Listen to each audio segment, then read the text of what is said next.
everybody, how you doing? It's your girl Chanel here. What it do? So today is May 4th, 2026, and I was listening to my Bible on audio, and I was listening to John chapter 2, and it was the part where they were attending a wedding, and Jesus's mom, came to him and said that they're running out of wine, or they're out of wine, and Jesus is like, "Woman, my hour ain't came. Like, why are you telling me?" What are you talking about? But his mom just paid that no attention. She looked at the servants and she told the servants, do whatever he tells you to do. And then that's when Jesus got to work. He went and told the servants to get the wine skin or the buckets or whatever that they used back then to put wine and water and stuff in. And they went and filled the buckets up with water. Basically, the story. Jesus ended up turning the water into wine for the wedding.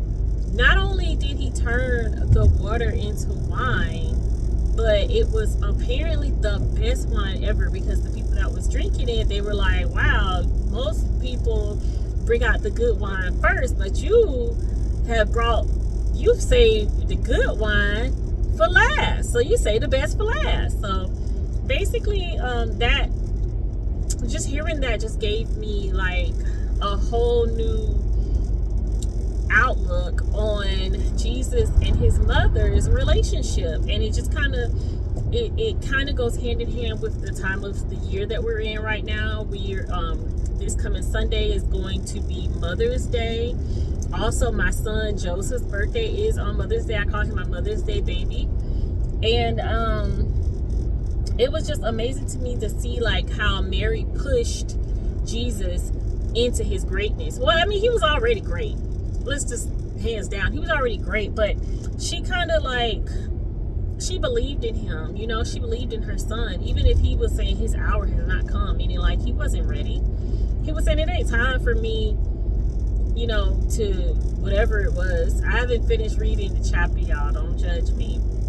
But yeah, it was just very insightful to see that dynamic between the mom, Mary, and Jesus, the son. It was just really beautiful, and it just kind of like reminded me of how with my son, his name is Joseph, and with all of my sons, I have 5 sons. With my sons, I try to like encourage them to be their better selves. I try to encourage them, like to push them into doing what they need to do.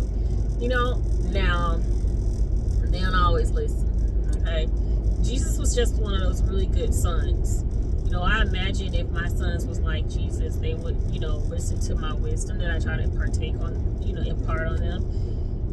But yeah, he went ahead and he just did what his mom, knew he could do. She believed in him. He did it, and it went well. So I say all that just to say that, y'all mothers, we love hard. Not only do we love our children, but we believe in them. We believe in them sometimes when they don't even believe in themselves, or when they don't even have,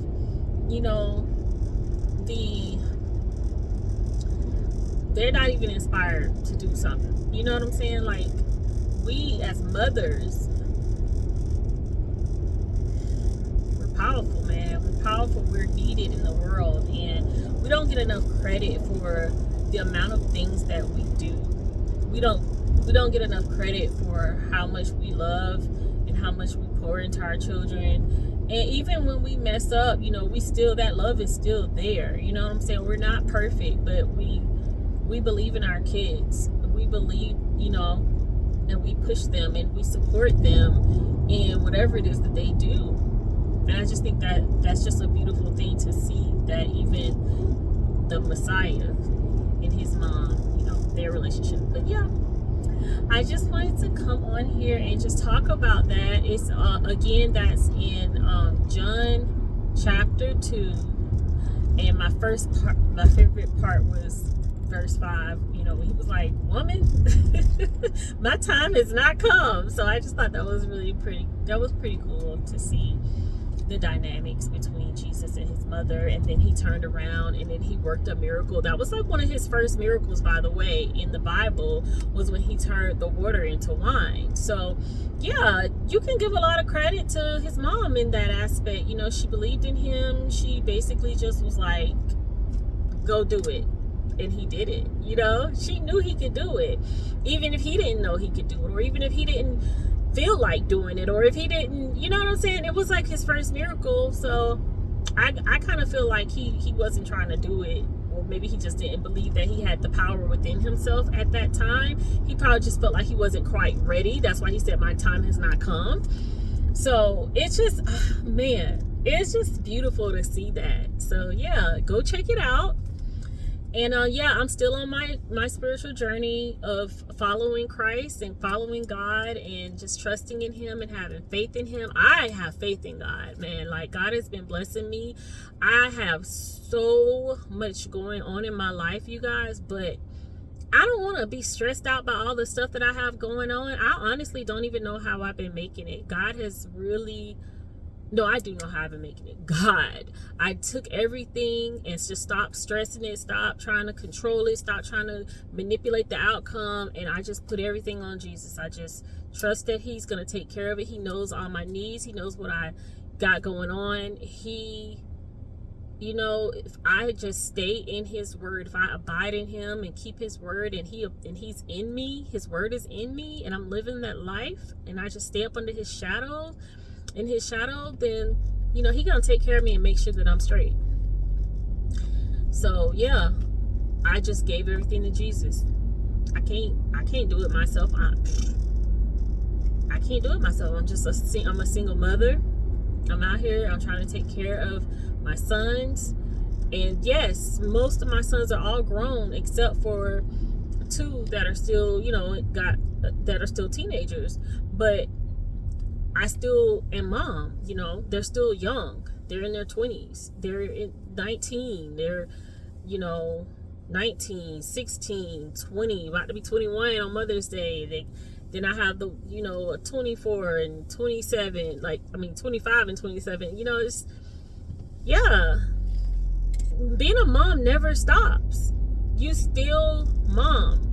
Whenever they need something that they can't do, you still mom until they get married off. They cling. The Bible says cling to your father and mother. Cleave to your mothers and fathers. So they don't, you know, being a parent doesn't like just stop like that until they get married off and they're adults. And then even then, they still may need some wisdom for us to partake on them. You get what I'm saying? So we're very much needed. We're very much important to the lives of our children and our offspring.